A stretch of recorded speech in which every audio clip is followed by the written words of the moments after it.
And now we're ready to go. All right, so I'm going to go face down, forehead on both my fists.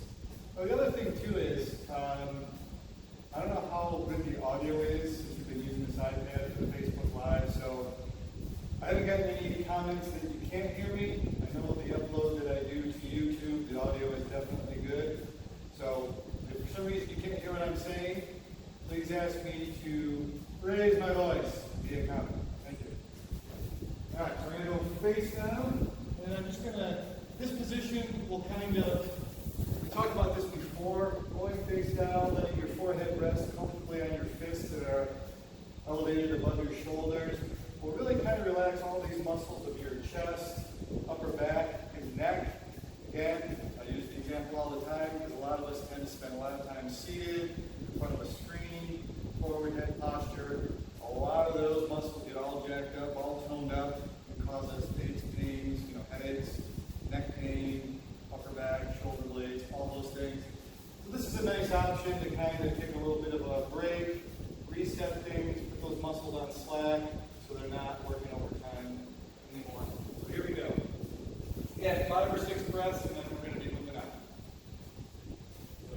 Full inhale, try to expand all the way around your ribs.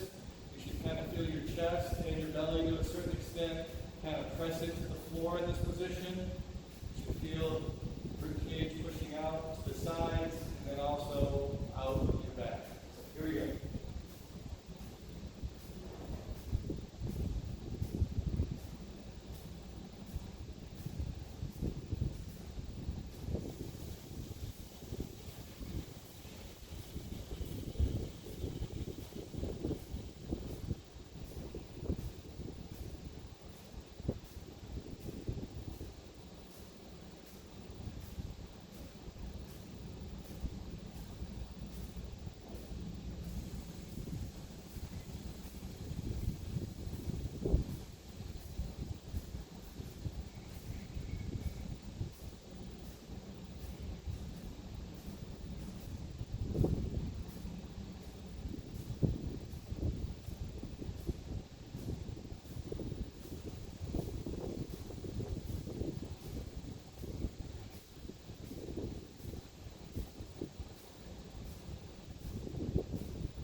Feels awesome.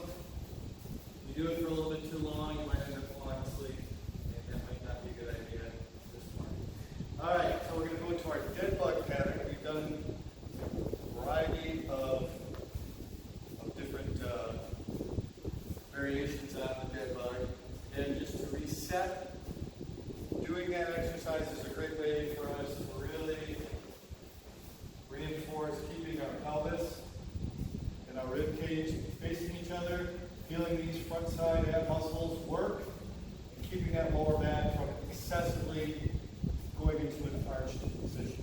So no matter which variation you do, that's the basic premise of this exercise. So I think that's important, especially for some of us that tend to sit or have a posture where we're really excessively inward arched to our lower back. Maybe our pelvis is tilted a little bit forward. This will kind of get us back to center and get us a little bit more control on the front side, and that can certainly help us in terms of low back discomfort or pain. So last week we did the wall press variation where we pushed our palms into the wall just enough to create some resistance. You can feel it here on our front side as we went through our alternating hip extension or leg straightening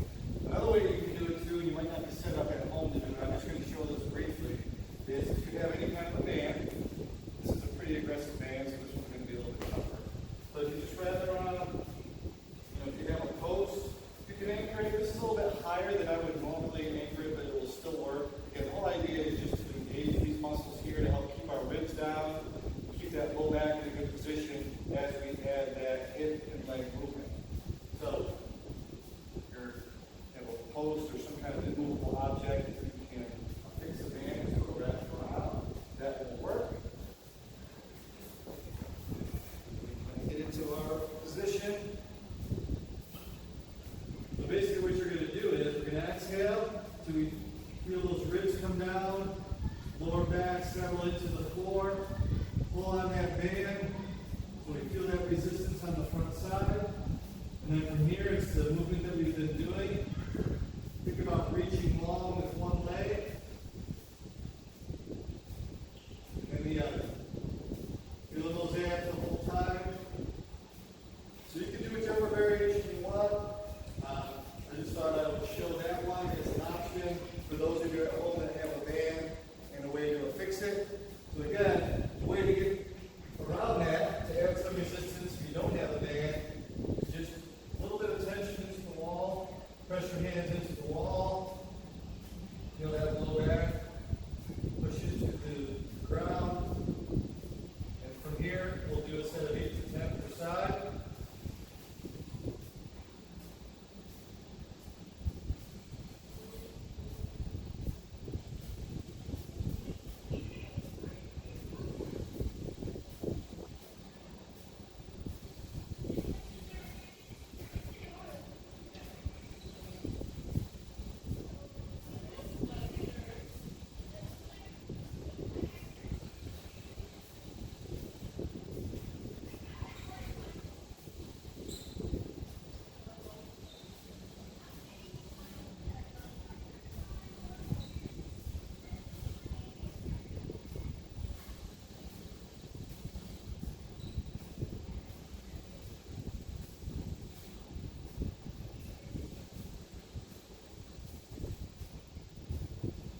So again, if you start feeling it in your lower back, you're probably losing this front side, ribs are starting to flare up, and you're probably arching a little bit. So reset and go, and you can always stop once you get to the point where you can't keep that position. I would really suggest, wherever you are in your rep range, cut it there. Once you're not able to keep that technique, give yourself a little bit of a rest before you do it again. All right, next thing we're going to do is our glute bridge. And last week I introduced a way we can do it with the band. The other thing, if you don't have a band, if you have a dumbbell, kettlebell, or even just some kind of weighted object that you can put on your hips to add some resistance to force you to work a little bit harder as we bridge up towards the ceiling, that's fine. You don't have to use anything. Again, we don't want to lose the whole premise of this exercise, which is to utilize those hip muscles, especially those posterior muscles, back of our hip and legs, to drive this movement, not our low back. So again, we want to keep that core nice and engaged, brace just enough so we're not getting excessive movement, and then allow our hips to do the work. All right, so focus on that. If you do have a band, loop one end around either foot, pull the middle of the band, the front of your thighs like so. And again, a good way to start to make sure we're in a good position. I like to start, exhale. I feel my ribs are down. I feel those abs working. I feel my low back in a nice comfortable position. The key then is maintain that position as I lift my hips up towards the ceiling. So up. Again, the movement's coming here from the hips, not from my spine, and then back down. Band is adding some resistance. Again, if you're holding a weight on your hips, front of the hips, that's also a way to add some resistance. So let's go ahead and do 15 to 20 reps. Again, focusing on moving through the hips, keeping that spine braced enough so we're not getting excessive movement through it.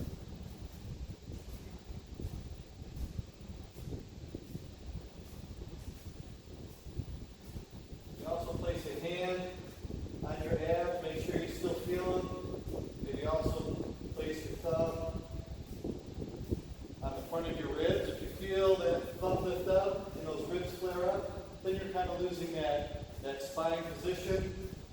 So you want to make sure you have that in a good position.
brace here through our spine, and we just start to round out. Weight gets further away from us, we're putting a lot more strain on that area. So that's why I like to really focus on setting in a good spine position and then driving the movement to the appropriate place, in this case, the hips. All right, we got some front planks. Today we'll just do front plank with alternating leg raise. We'll do like 8 to 10 per side. So again, a couple things to think about. Any variation of a front plank that you do, we want to make sure our shoulders stay up nice and tall. So we're pushing into the mat or the ground through our elbows, forearms, and our hands. In other words, we don't want to just be hanging off our shoulders the whole time. We want to keep a nice, strong shoulder position, keep those shoulders healthy, and then also keep all those muscles around here nice and engaged. So, in that position, think about actively pushing away from the floor, shoulders up nice and tall. And then from here, we're just going to alternate. Don't have to lift too high. Again, we want to keep that back in a good brace position. Just do 8 to 10. Maybe a little bit of a pause at the top.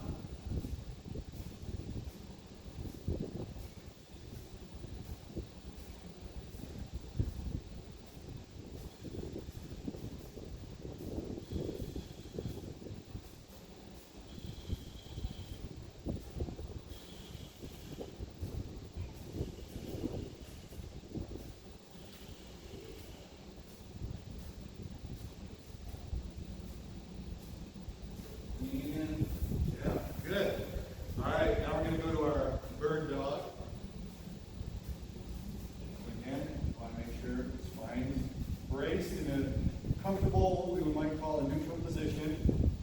So think we don't want to be excessively arched or rounded. We want to find that good space in between where we feel good. And then use those muscles around our spine as a brace to keep out excessive movement. Again, you don't have to brace 100%. You don't have to lock it down so you can't breathe. Just enough so we're not getting excessive movement and you can still breathe and then move your upper or lower body as you want to. So again, a good place to start. Hands shoulder width apart. Knees hip width apart. You can start by kind of that cat-camel exercise that we've done. Back and forth. And then just kind of find that midpoint that feels good. And again, feel those ab muscles. Ribs are down. They're not flaring up. And we're just going to focus on maintaining that position as we make one arm and opposite leg nice and long. You'll notice I'm not bringing this leg up off the ground too far. Oftentimes I see people do this. They end up twisting, arching through their back. So a good way to think about this is, once you set your position, just slide your toes along the ground until your leg is fully straight, and then maybe just lift it up a little bit. That's all we have to do. So we're going to do 8 to 10 per side. I'm going to do all the reps on one side, and then I'm going to go to the other.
Similar to the front plank, think about pushing away from the floor. Elbow, forearm, palm pressed into the floor. That shoulder's up nice and tall. We're not just sagging into it. That can put a lot of stress on the musculature and soft tissue of the shoulder complex. So again, even if it means you do less reps or hold it for less time, really practice doing that. So just holding it, making sure the bottom shoulder is up nice and tall. So that would be probably one of the more basic variations. We worked up to, again, one of my favorites that brings into some hip and knee strengthening and stability. Makes it a little bit tougher. You don't have to do this, but I'm just throwing that out there. I know we have a lot of experienced side plankers out there, so I want to keep this as progressive as possible for everybody. So today I'm going to start with both legs straight. The more of the top leg that's on the chair, the less challenging it's going to be. The further we bring that leg off, it's going to be even more challenging. So I think last week what I did, we did top leg bent, so maybe that's a good place to start these. This week, I'm going to be a little adventurous. We go with the straight leg, straight top leg. So again, we're going to set our bottom shoulder position up nice and tall. And then from here, we're just going to bring one leg up, control it down without letting those hips sag down towards the ground. 6, 8, 10 reps per side is fine. Make sure you're breathing.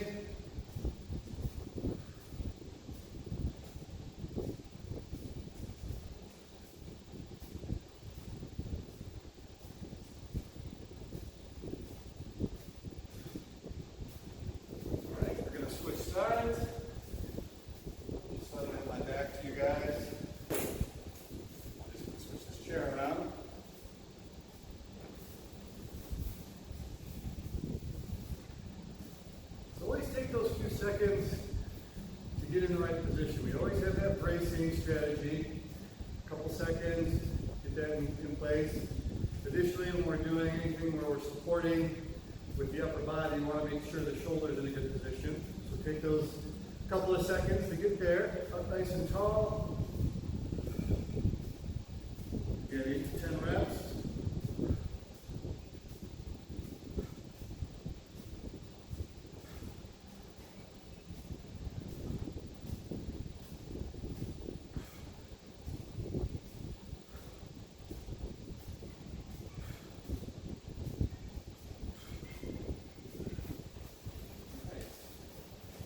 Again, a lot more challenging, but as you work up to the different variations of the side plank, that is a great one for strengthening those muscles along the inside of the thigh. You can go a long way towards really keeping those knees feeling good, strong, and stable when you do your squats, your lunges, and all those kinds of exercises.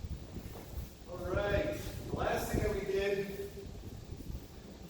in last week's circuit was our halo. I'm using a kettlebell, dumbbell, kettlebell, really any type of object that you can hold on to firmly and that adds a little bit of resistance will work.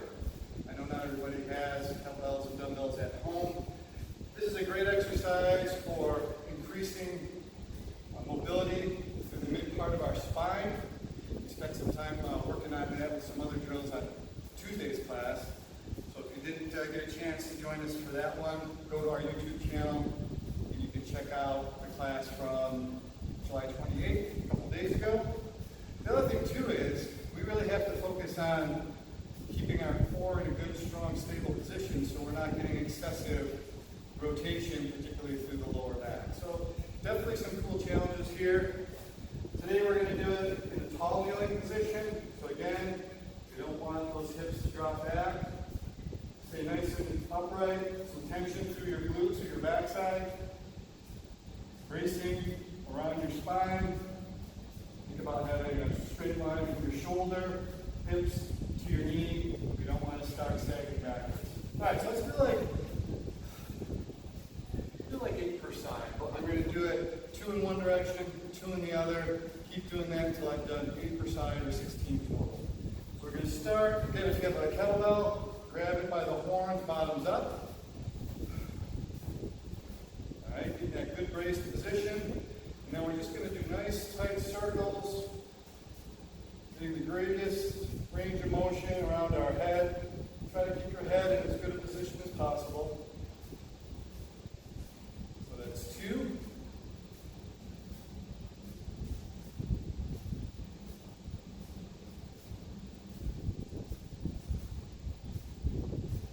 That's 4.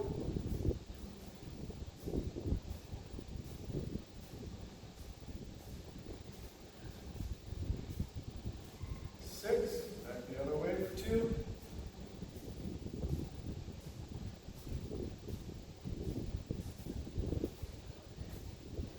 That's 8. We're halfway.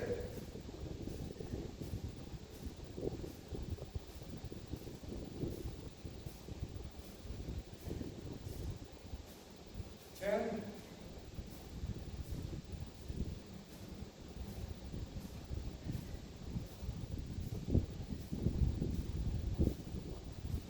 12. I got 4 more.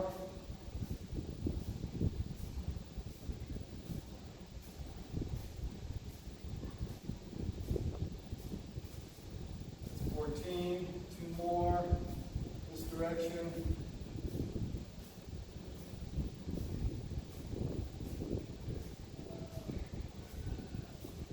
And good. All right.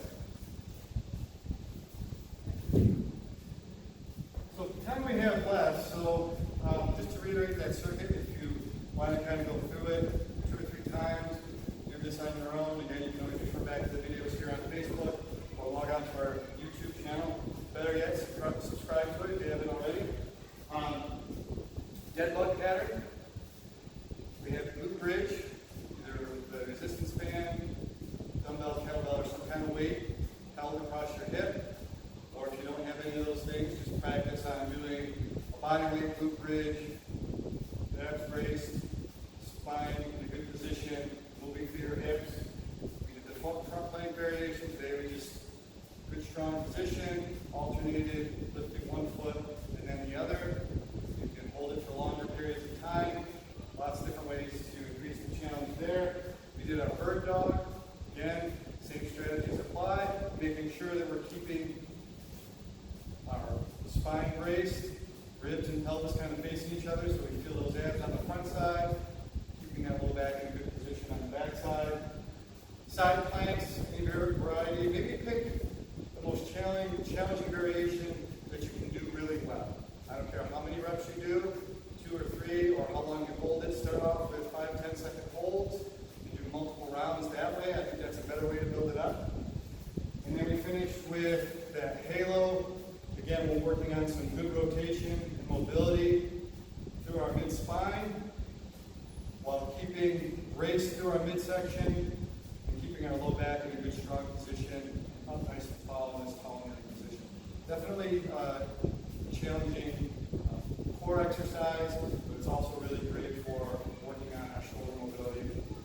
My experience, shoulder issues and hip tightness issues are very common, as well as low back, especially if you sit a lot. So a lot of these exercises we're doing between Tuesday's class and Thursdays, if you do them regularly, you're probably going to be feeling a lot better and opening up a lot more range of motion in those areas. We're just about out of time. Did a lot of talking today, I know. As always, leave comments. I'd like to know what you guys are thinking about these workouts. Check out all the content we have on our YouTube channel. We have posted over 100 videos. I got a whole bunch of other content that's going to be coming out. If you want to know how we can help keep you engaged, or just say hi. Let me know that you're there. Have a great weekend. We will be back Facebook on next Tuesday. Enjoy.